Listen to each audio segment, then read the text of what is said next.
আজকে শেষবারের মতো একটা কথা বলি। আপনি যদি আমাকে ছাড়া ভালো থাকতে পারেন,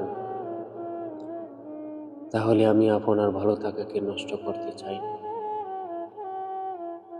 আমি জানি যে আমি মানুষটা ভালো না, তবে একটা কথা আপনি খুব ভালো করেই জানেন যে আমি আপনাকে ঠিক কতটা ভালোবাসি।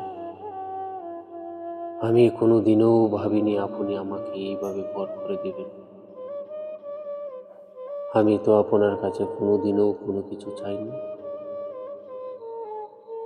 চেয়েছি শুধু আপনাকে আর আপনার ভালোবাসাকে। এত কিছু পরেও আমি আপনার ভালো লাগার মানুষ হয়ে উঠতে পারিনি।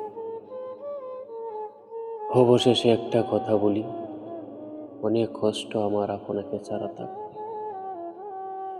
কারণ আমি যে আপনাকে নিজের জীবনের থেকেও বেশি ভালোবাসি। জানি কথাগুলো বিশ্বাস হবে না, তবু বললাম মন চাইলে ফিরে আসতে পারো। বিশ্বাস করো, তোমাকে আমি প্রতিটা নিঃশ্বাসে অনুভব করি। এক মুহূর্ত যায় না যখন তোমার কথা মনে পড়ে না। এই মনটা যেন আর নিজেকে সামলাতে পারে না। তুমি নেই এই সত্যিটা প্রতিদিন আমাকে ভেঙে টুকরো টুকরো করে দেয়, টুকরো টুকরো করে দেয়।